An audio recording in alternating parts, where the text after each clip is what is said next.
Thank you for joining us on Journeys with Jenny to discuss blended families from different viewpoints. Today I have a guest, Candi. Hi. Thank you for joining us, Candi.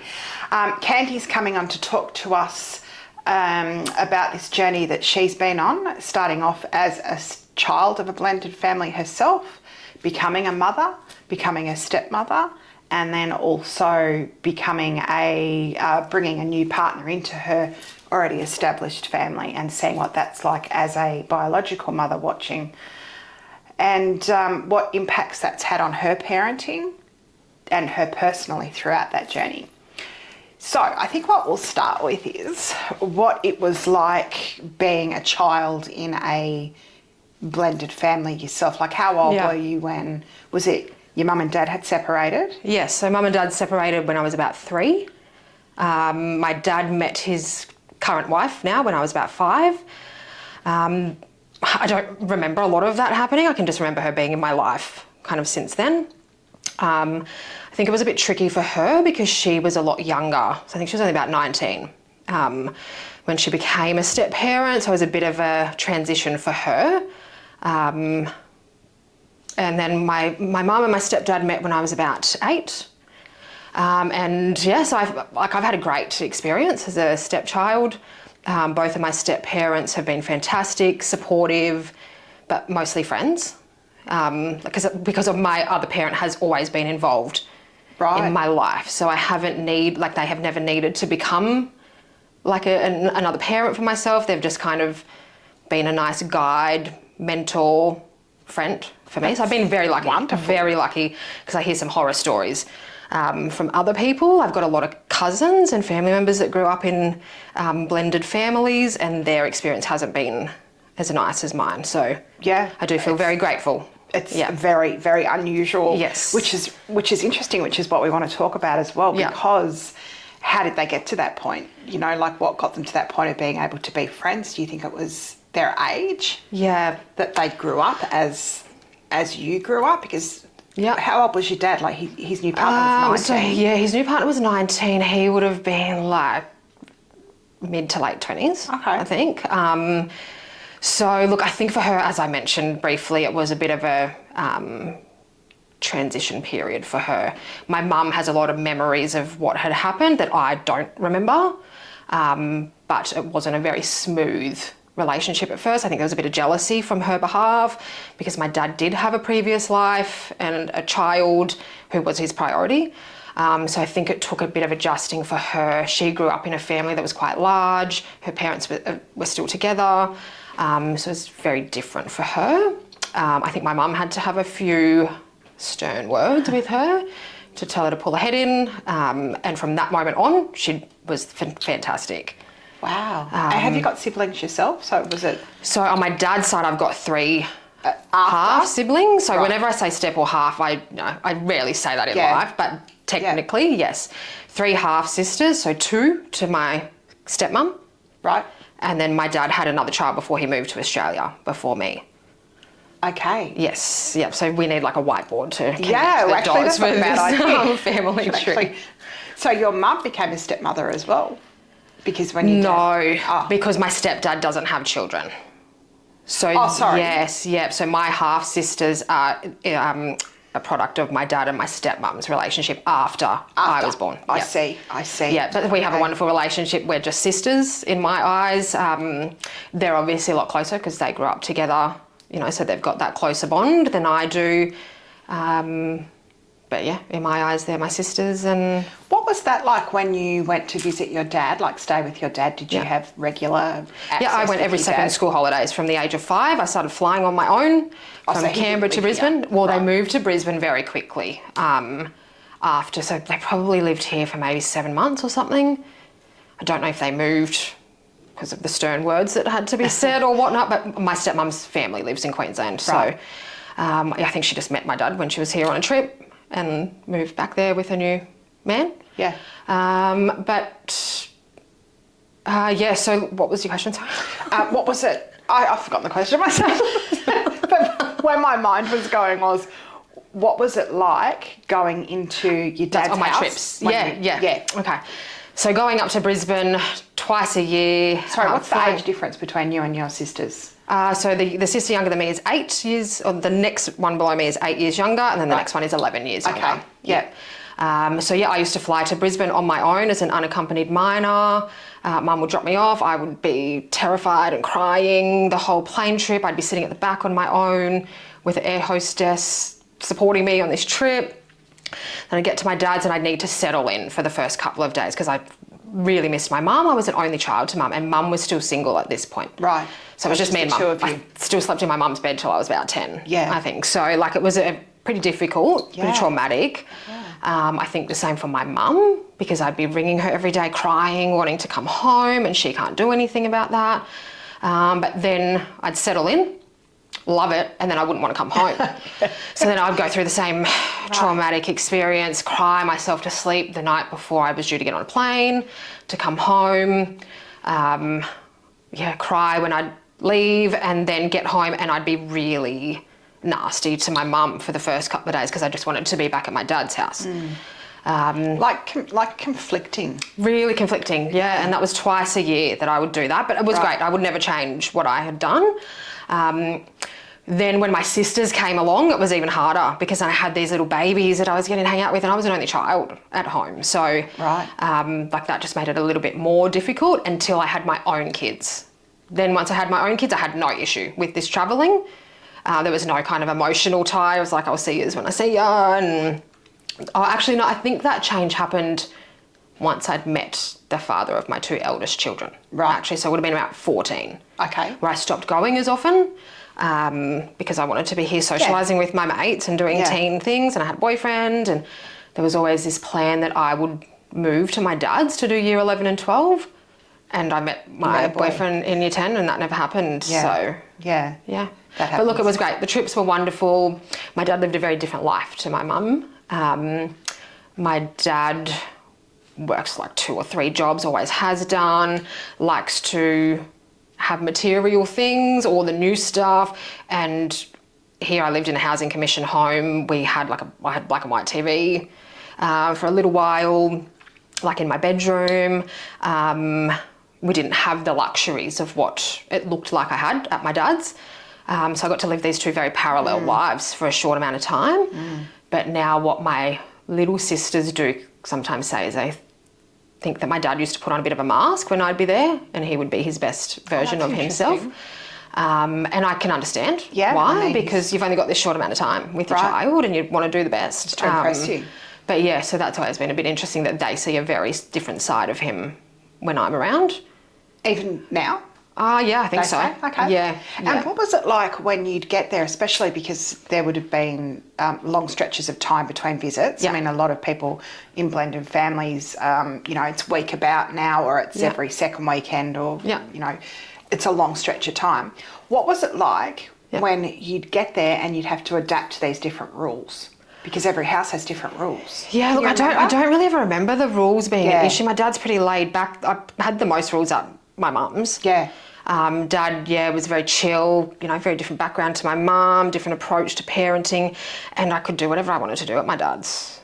It was really very unlimited rules because I was there for such a short amount of time. So maybe what we'll need to do is to get to the bottom of how that works so well is get your mum to come on, and we'll talk to your mum about how did she make that relationship work, because really it's the adults that are making it work. So 100%, and I only know little bits of what I've heard and what they're willing to share with me. My dad's very closed, mum's very open. She would tell you everything that she can remember. Yeah. But I think it was really difficult for her because their relationship split was from DV. So serious DV. So to have your young daughter going to stay with their father, even in Queanbeyan when that was happening, that would have been really difficult. But my mum made it work so well. What an amazing woman. Yeah. And so that's what's guided me as to how I now have these expectations of what an ideal step parenting relationship would look like. But because mine was so easy, it's a little bit difficult, I think, for me to go, it's not the, usual, it's not the norm that it happens that well. Yeah, okay, yeah. And so moving on then, you met your children's father when you were in your mid-10s? Year 10, Year 10? Yeah. And then how old were you when you fell pregnant with your eldest child? I was pregnant at 20 and had him when I was 21. Okay. Yeah, and had my daughter at 22. Right. Yeah. It's young. Yeah. Yeah. But there are so many benefits to that as well. Yeah. Yeah. Look, I wouldn't change anything. Yeah. And you stayed with him for how? Our relationship was 11 years long. Oh, wow. Yeah, so very long. That's long from 14. Yeah. Yeah. And then you guys have split up. We don't need to go into that part of it. But you then became a single mum. Very short time, yes. For a very short time. Very short amount of time before I met. Okay. Yeah. So it wasn't for a long period of time that I was a single mum. So I've never really had to live a single mum life. Right. Feel like I could if I had to, but because my mum has taught me so well on how to do that and be a strong, independent woman. Yeah. So I've had very limited time being a single parent. Okay, so you met your husband. Yep. And you were in your late 20s. Yeah. Okay. And then you guys got married? We did. Well, you probably stayed together for a while and then a got few married. years. Yeah. Yeah. What was it like? So how old are your kids at this point? Your eldest is George was 4 and he was 3. Oh, they were little. Yeah, Okay. when I met. Yeah. Yeah. I was just about to turn 5. He turned 5 a couple of months later. Right. I think. Yeah. So really crucial time in their lives. That's probably one regret, I suppose. Well, not a regret, but like I didn't realise how much that would impact their life. Okay, how so? The decisions that I'd made to end a relationship and, start a new relationship, I think will have everlasting impacts on my son, at least, like my eldest son, potentially my daughter. Can you elaborate on that a little bit, Candi? What do you mean by that? So I just mean like for my son, his father has been, we can't call him an absent father because he's still around. And because I had had such a great step parenting relationship from my mum encouraging these visits, and that's what I wanted my kids to be able to have with their dad, and it didn't work. But we still pushed for it, and I think I probably created more issues by doing that. I think it probably would have been easier for my kids to have an absent father and just to be able to move on with their life instead of being put through a whole lot of psychological abuse. But your intentions were always about intentions always, the yes, to have their dad. but that's because that's what I had gone through. So I just assumed it could be as easy as what my mum made it with my dad.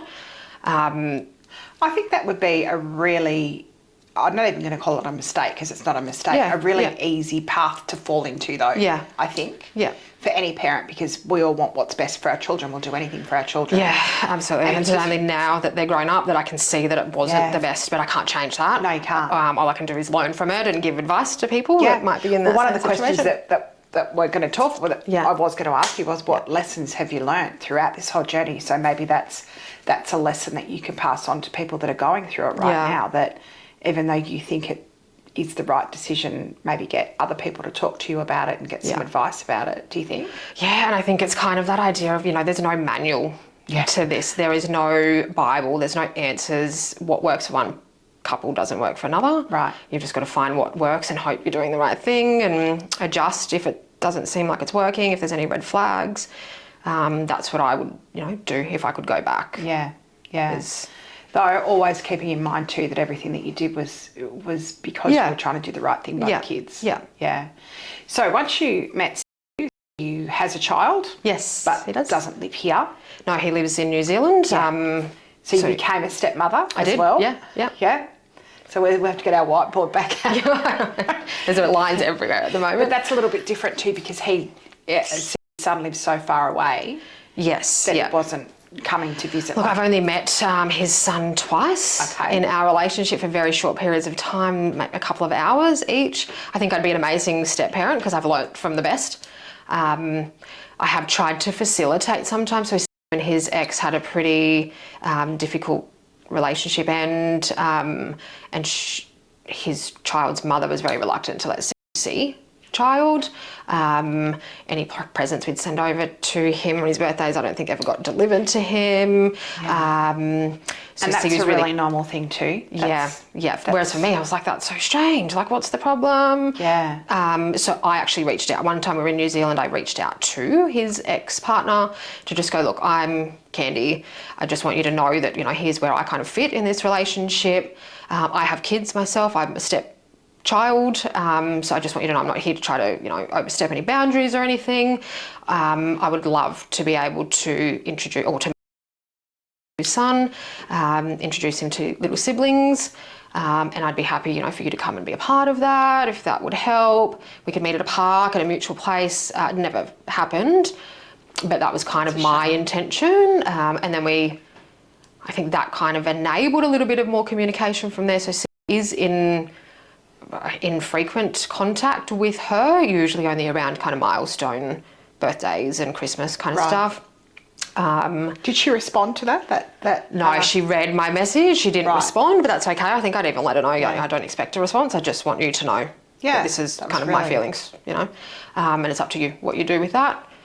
But yeah, so we did get to meet him. We got to meet his 2 younger brothers. So and my 2 boys hasn't met in July, but we're hoping later this year we can head to New Zealand and hopefully meet him. Wow. Yeah. Okay, thank you. And you said before that you thought you'd be an amazing stepmom because you've learnt so much. Yeah. So for people that are watching this, the main purpose of doing this podcast was all of our experiences and all the things we've done right, wrong, indifferent, like what can we share with people so that they can learn from us. Yeah. What do you think would make you an amazing stepmom? Well, I think my experience of having such great step-parents, my experience with having a really terrible ex-partner, and seeing all the mistakes and the problems that he has caused, the hurt and the sadness that he's caused to my kids. And I suppose just my outlook on life of going, things don't have to be as hard. I think sometimes people make things harder than what they are. If you can reach out to people that do have experience or, you know, therapists that can help guide you through stuff, you can do anything, you know, like really you're only limited by your own willingness to do something, willingness to commit to something. That's actually really true. Yeah. I think also too that it's about getting outside yourself. Yeah. So not making it all about what you feel about everything. Yeah. Because it's not always about you, and it's got to be about the kids. 100%. I think the kids I think that's the key that a step-parent needs to know coming into a relationship like that is that the children should always be the priority, no matter what.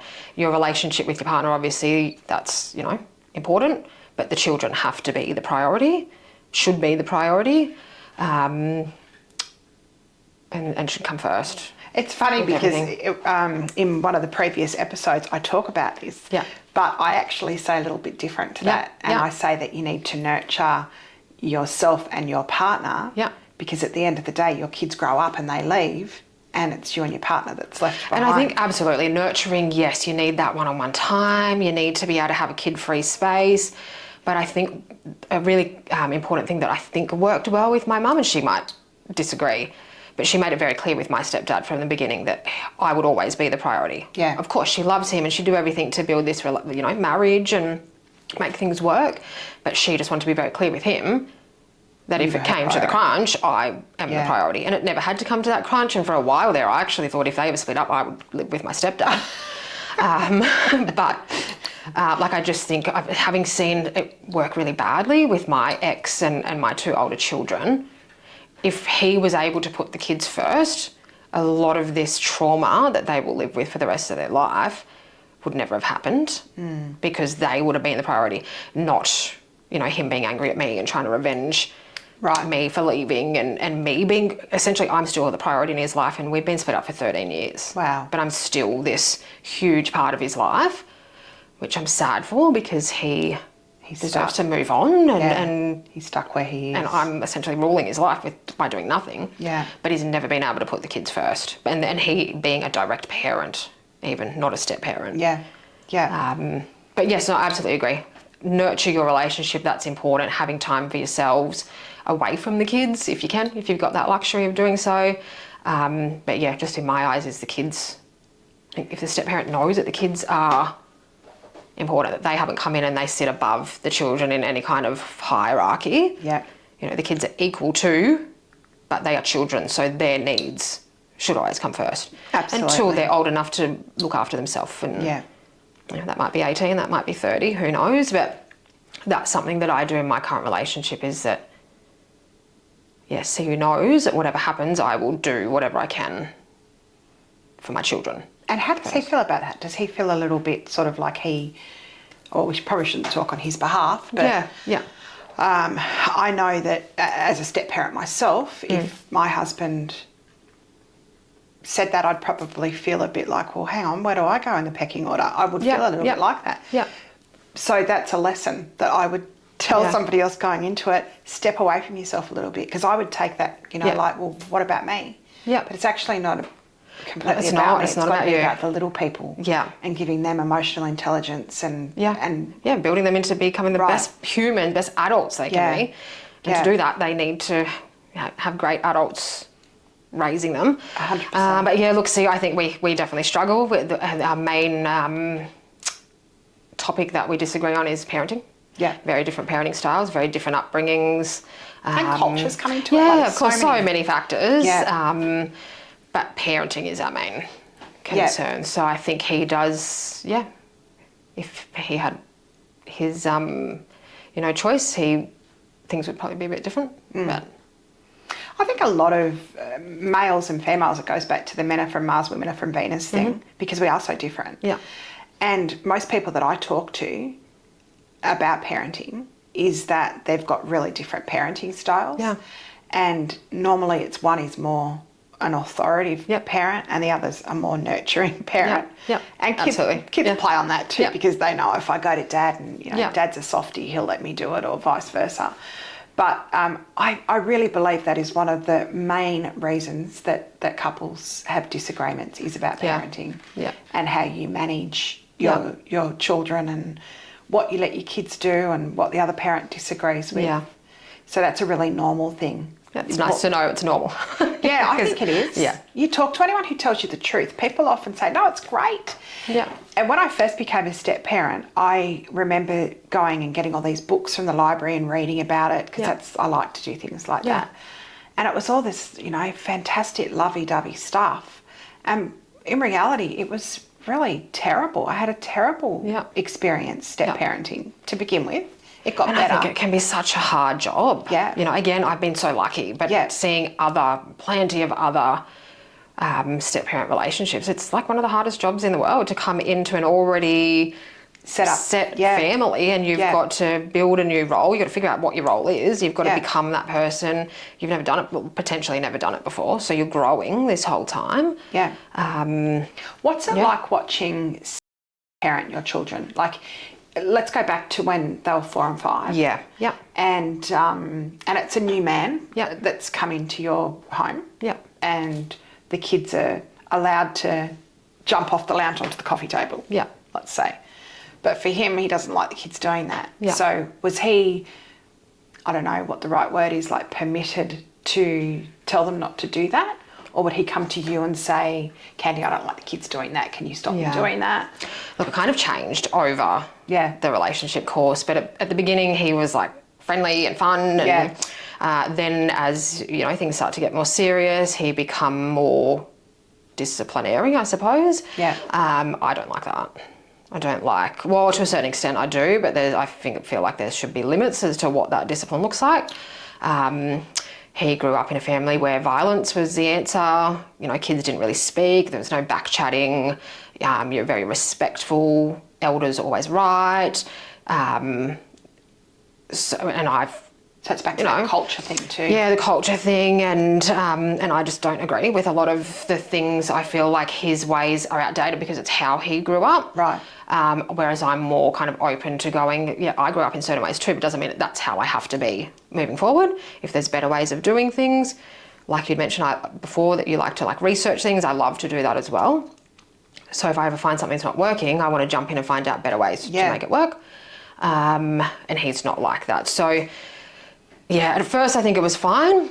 Then once he started to discipline them as they got a bit older, there was always, there was a few things that I would have words to him. I am not the best at saving it for when the kids are not around. So usually if I hear something that I don't like, I will say it straight away. Right. And that would impact your relationship?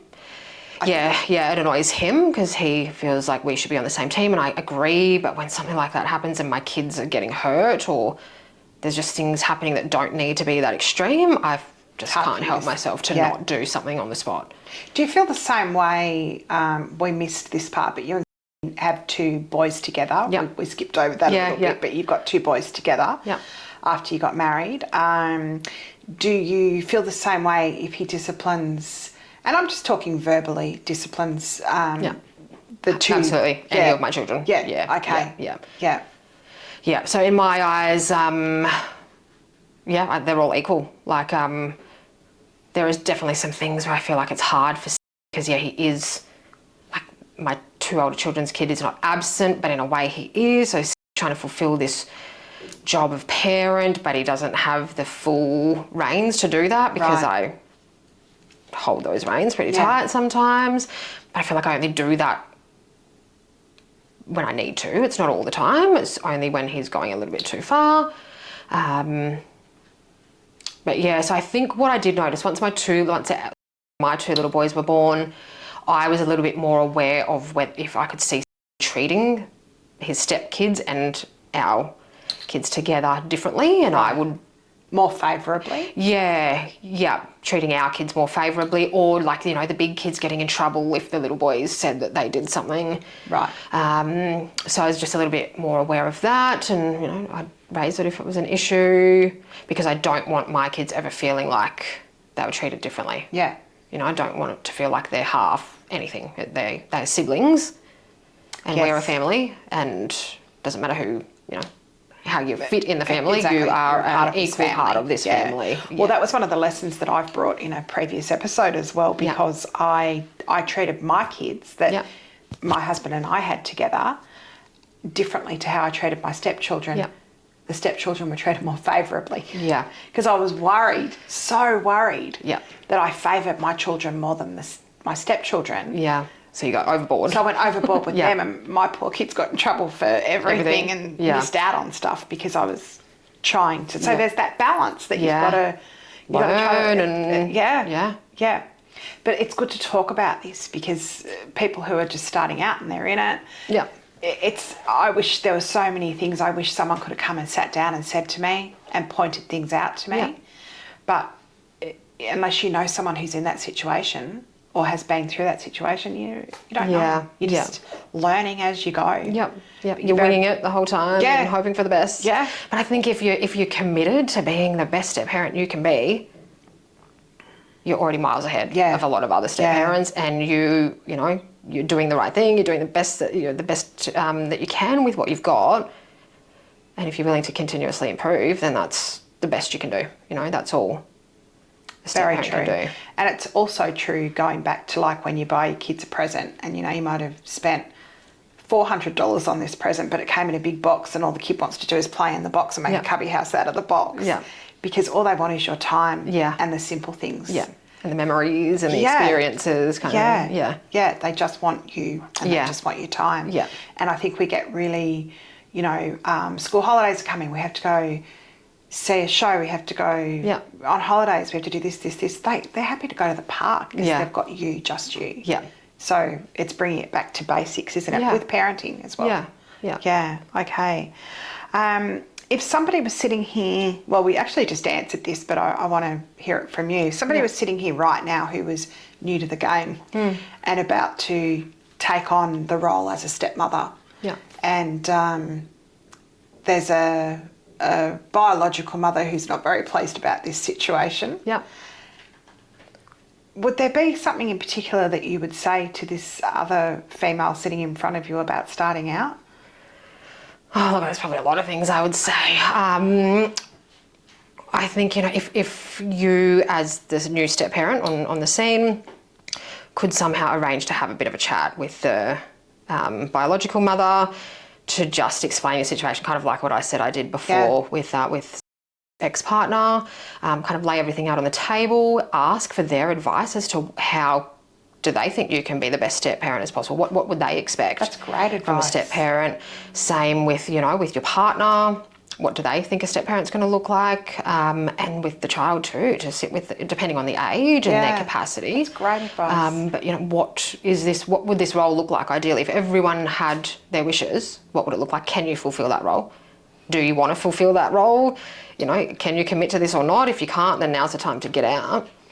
If you can, what do you need to be able to achieve that role? Like, do you need to engage support, therapists, mentors? Can you do it on your own?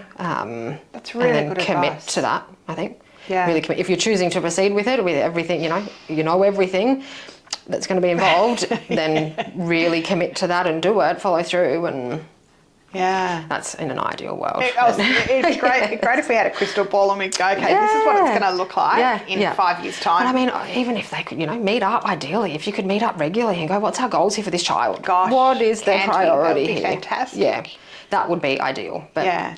But maybe that's coming from a perspective like you're suggesting that, and maybe that's coming from a perspective of a person who has grown up in such a great blended family environment, through your mum and your dad, making sure that you were the priority and growing up like that. Yeah. I think that is fantastic and mature and emotionally intelligent. I also think, and this podcast is really about being really real too, so I'm being very raw when I say this. Yeah. I think I'm a very jealousy sort of person. Yeah. Yeah. And I'm not sure that I would have wanted to do that. Like, I would have felt intimidated by that. Yeah. And I would have felt, I didn't have any children and I was young. Yeah. And then if I had to go and meet biological mum. Yeah, it's scary. It's terrifying. Who knows what's going to happen? Yeah. Look, I actually kind of did some of this stuff with my ex because it was such a nasty breakup. Once my kid's father realised we weren't going to get back together, he then didn't want to see the kids, or he'd commit to these plans and just not turn up and let the kids down all the time. It's really hard. And when we would do drop-offs, drama would unfold and the police would be called, and it was really unpleasant for everybody involved. And so my ex didn't see the kids for quite some time, and it was only that I ran into him a few times down the pub, and was able to have a chat with him to go, hey, I'm not your enemy. You might think that we're enemies, but you're not my enemy. In my eyes, I have a stepchild. I have a son who I don't get to see. You've got children in the same town that want to see you, and your ex wants you to see these kids. What are you doing? Yeah. Pull your finger out. So he then became the intermediate person, and he would do all the drop-offs and the pickups. Wow. So that was, interesting to watch happen or to hear happen, because I wasn't a part of it. Is he from a blended family himself? So his mum and dad are together, but he has half siblings. Right. He has three older half siblings. So his siblings grew up in a blended family, and he has experience from that, but he himself, his parents. Yeah. Because that's really quite big of him to... Really big, considering his upbringing, and what I assumed would happen at a meeting at the pub was not at all how it did. And it worked well for a little while, 6 months or a year or something like that. It worked pretty well. So I think that was a bit of evidence to go, as hard as the relationship breakup was and as revengeful and nasty the ex is, it still was able to happen. He was able to have this man-to-man talk. Yeah. That gives us all hope. Manly setting over a beer.